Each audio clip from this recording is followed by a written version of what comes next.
জয় শ্রীকৃষ্ণ। রাধে রাধে। আশা করছি সকল ভক্তরা অনেক ভালো আছো। আমাদের গোলুসোনার পরিবারের সকলেই ভালো আছি। আর অনেক দিন পর একটা লং ভিডিও নিয়ে এলাম। তোমরা এত হোয়াটসঅ্যাপে বলছো যে কালে কাজের ফাঁকে চেষ্টা করছি, এখন রাত্রির 1টা বাজে ভিডিওটা এডিট করছি।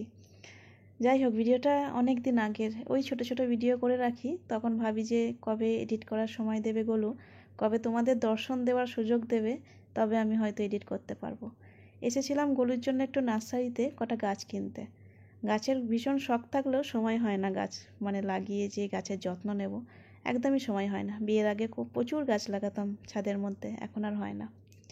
যাই হোক, অনেক দিন পর এরকম এসেছি। আর দেখো, এইদিকে এই গাছটাতে আম হয়েছে আর এই গাছটাতে বউল হয়েছে, আমের বউল। এখানে বউল দেখতে পাচ্ছ আম গাছে, আর এখানে দেখো আম ধরে আছে। নার্সারি এলে ভীষণ পরিমাণে শান্তি লাগে। মাঝে মাঝে নার্সারি এমনিই ঘুরতে আসি, এমন নয় যে গাছ কিনতেই হবে। বেশ ভালো লাগে। এই নার্সারিটা আমাদের এখানে সব থেকে বড়, অনেক ভালো লাগে। আর গোলুর বাবাই ওই তেঁতুল গাছ বা আর এক রকম গাছ হয় না, সেখানে গিয়ে গিয়ে পাতা নাড়িয়ে দেখছে যে ওটা লজ্জাপতি গাছ কিনা। তো আমি বলছি ওটা লজ্জাপতি গাছ নয়, তো তাও মানছে না। তো যাই হোক, এখানে একটা জিনিয়া গাছ আছে। এই ছোটোবেলায় এই গাছগুলোর দাম অনেক কম ছিল। তো যখনই যেই গাছে ফুল ফুটতো সেই গাছ তুলে নিয়ে চলে যেতাম নার্সারি থেকে, এরকম ব্যাপার ছিল। তো যাই হোক, জিনিয়া গাছটা খুব ভালো লাগতো আমার, অনেক দাম কম নিত বলে ভীষণ ভালো লাগতো। তখন 5 টাকা 6 টাকা এরকম পড়তো, যখন আমি ক্লাস 8-9-এ পড়ি তখন বলছি। তো এখান থেকে আমি কিছু গাছ নেব, একটা কারি পাতা গাছ নেব, আরও কিছু গাছ নেওয়ার আছে, যেগুলো ওই বৃন্দাবন গেছিলাম তখন আমার তুলসী মাগুনো বলতে গেলে শুকিয়ে গেছে। আর যাই হোক, একটা লজ্জাপতি গাছ দেখতে পেয়েছে ও দেখতে পেয়ে এখন সব গাছের পাতাগুলোকে নাড়াচ্ছে যে না দেখি।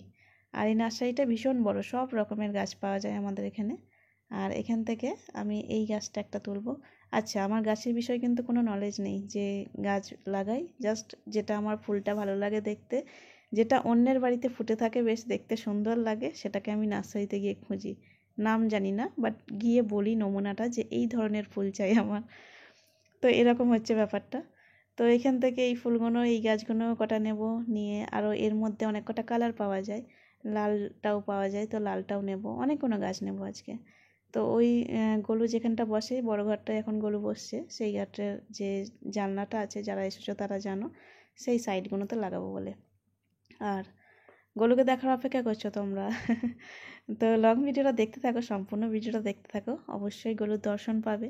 সম্পূর্ণ ভিডিওটাই আমি গোলুকে নিয়েই বলবো আজকে। এখানে দেখো আমাদের তুলসী রানী আছে, অনেক রকম গোপী তুলসী আছে, তারপর কৃষ্ণ তুলসী আছে, সব রকমের তুলসী কিন্তু এখানে রেখেছে। নার্সারিতে সব রকম গাছ পাওয়া যায়। আর আমি কি করেছি, তুলসী গাছের কিছু শীষ ওখান থেকে দানা নিয়ে চলে এসেছিলাম। তো ওখানে কিছু দানা ছিল, আমি ভাবছিলাম যে ওখান থেকে নেবো কি নেবো না, নেবো কি নেবো না, অনেক চিন্তা করছিলাম। তারপর ভাবলাম দূর, দানাগুলো তো 2 দিন বাদে পড়েই যাবে, তুলেই নিই দুটো বলে দুটো ওই সিএসগুলোকে তুলে নিয়ে চলে এসেছি, এখন বসিয়েছি। দেখা যাক, গাছগুলো যদি হয়ে যায় খুব ভালো হবে, কারণ বৃন্দাবন যখন গেছিলাম তখন আমার তুলসী মাগুলো শুকিয়ে গেছে, প্রায় 15-20 দিন, তখন জল পড়েনি গাছে, তার জন্য। তো যারা যে গাছের নাম জানো বলো, আমি পরের ভিডিওতে দেখাবো কী কী গাছ আমি কোথায় কোথায় লাগালাম। এখন আমি খুঁজে খুঁজে বার করছি যে একটা গাছে 3-4টে কোথায় ডাল আছে। আর এখানে দেখো গোলুর বাবাই আর আমি সব পশু পাখি সমস্ত কিছুই ভালোবাসি। আর এই ছোট ছোট কুকুর বাচ্চাগুলোকে আমাদের ভীষণ ভালো লাগে, আমার ভীষণ ভালো লাগে কুকুর বাচ্চাদের। নিয়ে পুষতে পারি না, কারণ আমাদের গোবিন্দ বৈষ্ণবদের সেবা দিতে নেই কুকুরদের, তো তার জন্য। যাই হোক, আমার ভীষণ ভালো লাগে। তো দেখো, এই কটা গাছ আমি পছন্দ করেছি। একটা এখানে বাহারি গাছ আছে, যেটার নাম আমি ভুলে গেছি, যাই হোক এখন এডিট করছি তো আমার মনে পড়ছে না ঠিক মতো। তো ওই গাছটা কেনা পড়লো মনে হয় 200 টাকা দাম। এটা নয় কিন্তু, এটা এটা তো নর্মাল সবার বাড়িতেই এখন পাওয়া যায় মোটামুটি, ওই দিকের গাছটা। তারপর ওই আরও কিছু নিয়ে, সব কিছু নিয়ে মোটামুটি একটা গাছ লাগাতে আমার 550-600 টাকা পড়ে গেছে। ওটা জানি না বাঁচবে কিনা গাছটা, আশা রাখছি, গোলুকে বলছি যেন ওই গাছটা বেঁচে যায়। নিচ্ছিলাম দুটো, একটা লাল একটা সাদা। যাই হোক, লালটা নিয়ে এসেছি, আমি পরের ভিডিওতে দেখাবো। আর এখানে এই দিদি এসেছে বীরভূম থেকে, ঠিক আছে, বীরভূম থেকে বেরিয়েছে ভোর 4টে, আর আমাদের বাড়িতে পৌঁছেছে এসে 11টা 11:30 নাগাদ এসে পৌঁছেছে, 11:30 নাগাদ। যাই হোক, তো অনেক মায়া অনেক ভালোবাসা নিয়ে গোলুর দর্শনে এসেছে। আমাকে বিয়ের আগে থেকেই ভিডিও দেখে, দিদি দাদা এবং ওনাদের মেয়ে, ছোটো মেয়ে, উনিও ভিডিও দেখে। গোলুকে ভীষণ পরিমাণে ভালোবাসে, অনেকবার আসার চেষ্টা করেছে কিন্তু আসতে পারেনি। যাই হোক, এতদিন বাদে ওনাকে গোলু টেনেছে, উনি এসেছেন, ওনার রাধারানীকে নিতে এসেছিলেন। আর কিছু ড্রেস অর্ডার ছিল, অনলাইনেই বারবার নেয় উনি, গৌরনীতায় ড্রেস পারচেসিং করে বেশি, আর ওনার জন্যই বেশি গৌরনীতায় ড্রেস আমি বানাতে পেরেছি বলতে গেলে। যাই হোক, অনেক মায়া, অনেক কষ্ট, অনেক কিছু নিয়ে কিন্তু দিদি আজকে এত দূর থেকে এতটা জার্নিং করে এসেছে। আর সাথে কিছু মায়া ভরা স্মৃতি, যেগুলো আমি কোনো দিন বলতে গেলে আজ পর্যন্ত সেরকমভাবে ভিতর থেকে কষ্ট পাইনি বলতে গেলে। আমাকে গোবিন্দ সুখে অনেক আনন্দে, আমি যেহেতু গোবিন্দকে দাদা বলি, গলুদের আমি বাল্য সেবা দিই, ছেলে হিসাবে সেবা দিই, কিন্তু আমি আসলে গোবিন্দকে পেয়েছি আমার দাদা হিসাবে। তো দাদাকে আমি পেয়েছিলাম প্রথম আমার ভাইফোঁটার দিন, এতটা কষ্ট লেগেছিলো, তখন আমি দাদাকে প্রথম পেয়েছিলাম। তারপর থেকেই আমি অনুভব করতাম যে দাদা আমার কাছে সবসময় আছে, দাদাকে আমি পেয়েছি। আর অনেকবার আমাকে দেখা দিয়েছে, অনেকবার আমাকে বুঝিয়েছে যে আমি আছি, তুই দেখতে চাইলেই আমি আছি, তুই সবসময় তো সব কিছু সম্ভব নয় সামনে দেখার। তো খুব একটা কষ্ট আমি পাই না, আমাকে আমার দাদা ভীষণ পরিমাণে ভালোবেসে আগলে আমার আশেপাশে যারা সবসময় থাকে তাদের অনেক কিছু বুঝিয়ে আমার কাছে রাখে। আমি আগে খুব বদমেজাজি ছিলাম, ভীষণ পরিমাণে রাগারাগি করতাম, এখন পুরোটাই শান্ত। এখন আর কোনো কিছুই ভালো লাগে না গোবিন্দকে ছাড়া।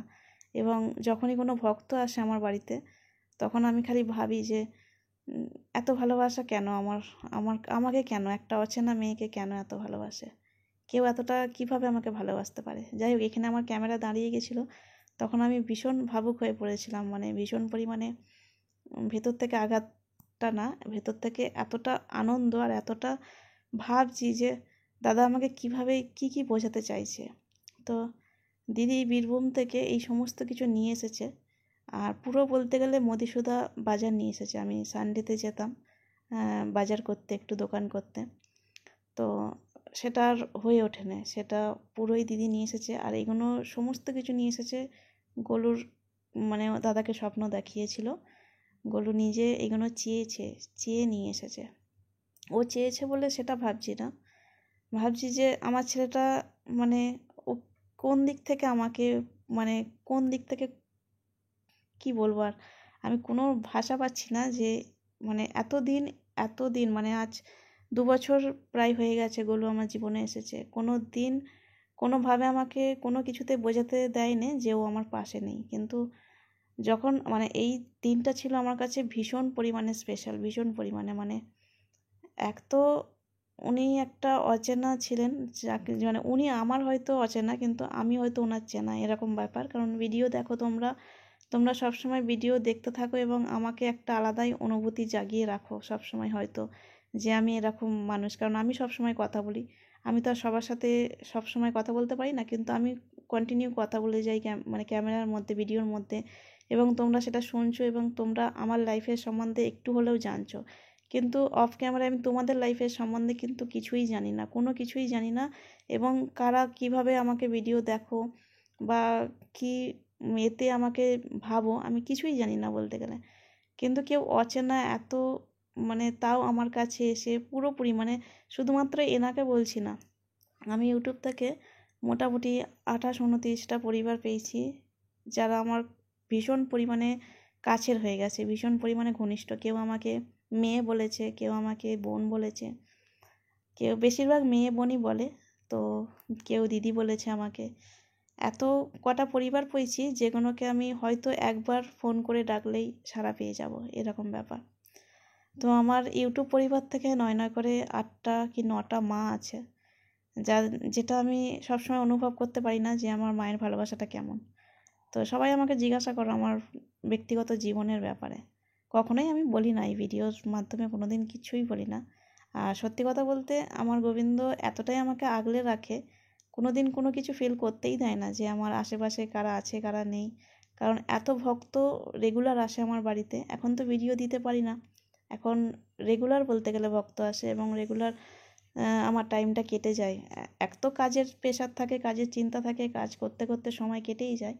আর এত ভক্তদের ভালোবাসা পেয়ে দিনের শেষে যখন রাত্রিবেলা শুই, এখন ধরো রাত্রির 1টা বাজে, এখন এডিট করছি, তোমাদের কাছে হয়তো সকাল 7টায় ভিডিওটা আপলোড হবে। তো দিনের শেষে যখন আমি রাতে শুই তখন আমি গোবিন্দকে বলি যে এত কি পূর্ণ করেছিলাম যেটার জন্য এত আমাকে আনন্দে এতটা আদরে বাদর করে আমাকে রাখো। আমি জানি না মানে কতটা মানুষ ভালো থাকতে পারে, কতটা আনন্দে থাকতে পারে ভক্তদের নিয়ে এবং গোবিন্দ সেবা করে, সেটা আমাকে ভালো মতন গোবিন্দ বোঝায়। তো এই দেখো দিদি তার লালি সোনার জন্য এরকম 6টা ড্রেস পারচেসিং করেছে। তো এগুলো 50 টাকা করে দাম পড়েছে, অন্য আলাদা। তো এখন কিন্তু পাইকারি দামে এই এক কালার ড্রেসগুলো যাচ্ছে না, কারণ এখন এগুলো নেওয়া বন্ধ হয়ে গেছে। যাদের অর্ডার করা আছে অলরেডি তাদের কিন্তু কাজ হচ্ছে, তাদের কাজটা কমপ্লিট করেই আমি ডেলিভারিগুলো ছেড়ে দেব। আর এখন কিন্তু এই 12 পিসের অর্ডারগুলো এখন নেওয়া হচ্ছে না, এটা আবার নেওয়া হবে জন্মাষ্টমীর পর, কারণ জন্মাষ্টমীর কাজটা অনেকটা চাপ পড়ে গেছে। এই কাজটা কমপ্লিট হবে, তারপর আমি আবার শুরু করব এই অর্ডারি কাজগুলো, মানে 12 পিসের পাইকারি কাজগুলো। কারণ যেহেতু আমার পাইকারি মাল দোকানেও যায়, তো সেই দোকানেও মাল দিতে হয় এবং এত ভক্তদের অর্ডার পড়ে গেছে যেটা আমি পারছি না, বলতে গেলে সত্যিই পারছি না। এখন নাইট ডিউটি করতে হচ্ছে, ডে ডিউটিও করতে হচ্ছে বলতে গেলে আমাকে। সামনে আর 2 মাস, আর ওইদিকে তো আগস্ট মাসটা ছেড়েই দিন, 26 দিন। আমি তো 1 মাস এমনি অর্ডার বন্ধ করে দিয়ে নেওয়া। তো আগস্ট থেকেই আগস্টের 1 তারিখ থেকে মোটামুটি অর্ডার নেওয়া বন্ধ হয়ে যাবে। জুন জুলাইটাই যা অর্ডার নেওয়া হবে। তো দেখা যাক কতটা কি করতে পারি আর কতটা গোলু চাই। আর আজকে কিশোরী মায়ের জন্মদিন, ভিডিওটা আজকে যাচ্ছে স্পেশালভাবে, কারণ কিশোরী মা হয়তো মানে গোলু হয়তো চেয়েছে তোমাদেরকে দর্শন দেওয়াতে। আর কিশোরী মার যেহেতু আজকে জন্মদিন, অবশ্যই শর্ট ভিডিও দর্শন করো। আজকে কিশোরী মায়ের জন্য শর্ট ভিডিওটাই আমি হয়তো দিতে পারবো, লং ভিডিও দিতে পারবো না। তো এই ভক্ত অনেক কিছু শুনলাম দিদির কাছ থেকে, অনেক কিছু জানলাম। তো সব মানুষের জীবনে না কিছু অনুভূতি, কিছু না কিছু কষ্ট রয়েই থাকে। আর যারা গোবিন্দ ভক্ত হয় তারা এমনি এমনি খুব একটা ভক্ত হয়ে যায় না, তাদের কিছু একটা স্পেশাল গোবিন্দ বোঝায়, তার জন্যই কিন্তু গোবিন্দ ভক্তে মগ্ন হয়ে যায় ভক্ত। আর বলতে গেলে সবাই মানে আমি মানে তোমরা যারা দেখছো তারা সবাই। তো দিদি বীরভূম থেকে এসেছে, আমি খালি ভাবছি 6 ঘন্টার জার্নি করে এসেছে এবং তাড়াহুড়ো করে, মানে 11:30টার মধ্যে ঢুকে তার রাধারানীকে পছন্দ করেছে, তার ড্রেস নিয়েছে। প্লাস আমি কিছু করতে পারিনি রান্নাবান্না সেরকম, যা হোক করে 2টো অন্ন দিয়ে সেবা দিয়ে ওনাকে 1:30টার মধ্যে আমাদের বাড়ি থেকে বের করানো হয়েছে। তো উনি বলেছিলেন যে 3:10 কি 20 ওনার ট্রেন ছিল হাওড়া থেকে। তো তার জন্য তাড়াহুড়ো করে বলতে গেলে সমস্ত কিছু কাজ করা হয়েছে। তারপরেও ওর মানে ওনার গোপুসোনা ছিল, গোপুসোনা নিয়ে এসেছে, গোপুসোনাকে নিয়ে এসেছে কারণ ওনার রাধারানীকে একবারে পাশাপাশি বসিয়ে দেখার জন্য। তো তারপর দেখানোর পর যখন উনি চলে যান, তো অটো করে যখনই উঠে গেছে, অটো করে যাওয়ার পর সেদিনকে কি হয়েছিল, গরুর বাবাইও হাফ ডে নিয়েছিল। অন্য সময় গরুর বাবা সবসময় ফুল ডে কাজ করে, তো কাল সেদিনকে কি হয়েছে জানি না, গরুর বাবা 2টোর সময় গেট পাস নিয়ে চলে এসেছিলো আর কাজে যাবে না বলে। তো উনি প্রথমে ভুলে যায় ওনার গোপালের বাঁশি। তো দিদি ভেবেছে আমি সব কিছু ঠিকঠাক করে দিয়েছি, আর আমি ভেবেছি দিদি হয়তো ঠিকঠাক সব কিছু নিয়ে নিয়েছে। তো তারপর দিদি অটোতে উঠে যায়, অটোতে উঠে যাওয়ার পর তারপর যখন হঠাৎ দেখতে পাই, মানে এমন নয় যে ভুলে গেছি চলে গেছে, এ মা যা অনেক দূর চলে গেছে, ব্যাপারটা নয়, মানে অটোতে উঠে গেছে তারপরেই আমি দেখতে পেয়েছি। তো যা হোক করে বাঁশিটা নিয়ে, যাই হোক আমার স্কুটিটা নিয়ে গলুর বাবাই বেরোলো, বেরিয়ে গিয়ে বাঁশিটা দিয়ে এসেছে। যখন ঘরে এসেছে তখন যেখানে দেখছি ওনাকে আমি খেতে দিয়েছিলাম তার পাশে রেখে গেছে ফোন। তো ওনার এবার কেউ একজন ফোন করছিল, ফোনটা বেজে উঠেছে। তারপর দেখছি এ মা সেই মানে অত দূর রাস্তা, মানে আমাদের বাড়িতে রিসরা হুগলি আর ওনার বাড়ি হচ্ছে বীরভূম।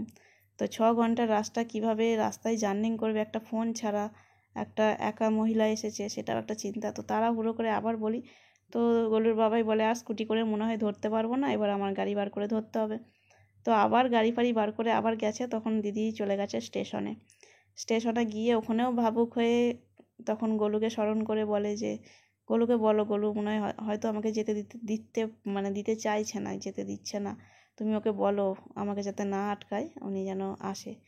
এবং দিদি, দাদা এবং দিদির মেয়ে, ওনারা 3জনেই সবসময় গোলুকে নাকি ওনার বাড়িতে দেখতে পায়, গোলুকে ডাকে, গোলুকে প্রসাদ খাওয়ায়, গলু নাকি ওনার কাছে গিয়ে এক তরকারি ভাত কোনো দিন খায় না। উনি সবসময় গলু সবসময় গিয়ে 5 তরকারি অন্ন না হলে উনি সেবা নেন না।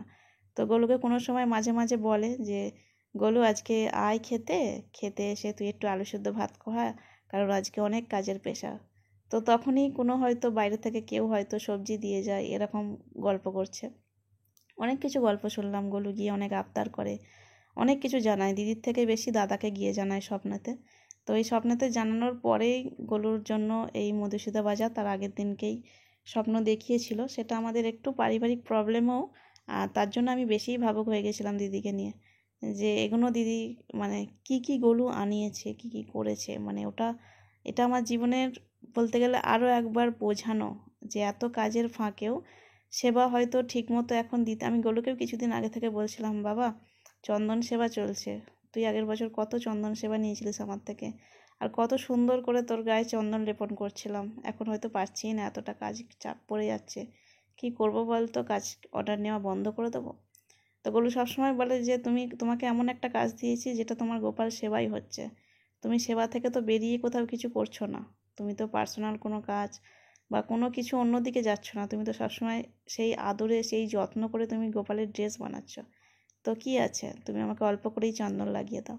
তো এই সাড়াটা না আমি সব সময় পাই, এবং স্বপ্নাদেশও আমাকে সব সময় এটাই বোঝায় যে রাধারানী হাসছে, রাধারানী চাইছে যে আমি আরও গোবিন্দর ড্রেস বানাই, পোশাক বানাই, আনন্দ পাক। আমি ভেবেছিলাম চন্দন সেবাতে অর্ডার নেওয়া পুরোপুরি বন্ধ করে দেবো, কিন্তু করতে পারলাম না। তো এইভাবে আমি একটু মানে এখন আমার বড় যে কৃষ্ণা আছে ওই গোবিন্দকেই মাধবকেই পুরো চন্দন লেপন করি, আর গলুদের শুধু মাথায় আর চরণে দিয়ে দিই।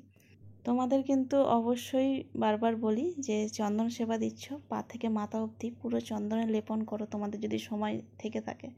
হ্যাঁ গোলুবাবু দেখো, যতই যাই বলি ওনাকে, উনি সবসময় একটা কথাই আমাকে সাড়া দেয় যে আমি তোমার সেবাতে অনেক সন্তুষ্ট, অনেকটা।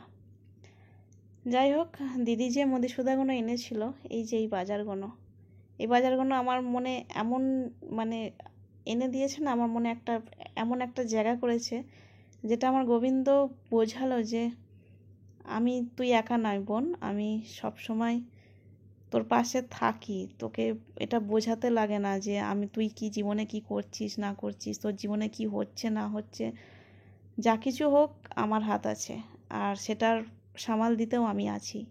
মানে এই জিনিসগুলো শুধুমাত্র গলু আনিয়েছে বলে নয়, এই জিনিসগুলো এক একটা মানে ভেতরে এক একটা জায়গা করে নেওয়া ব্যাপারটা।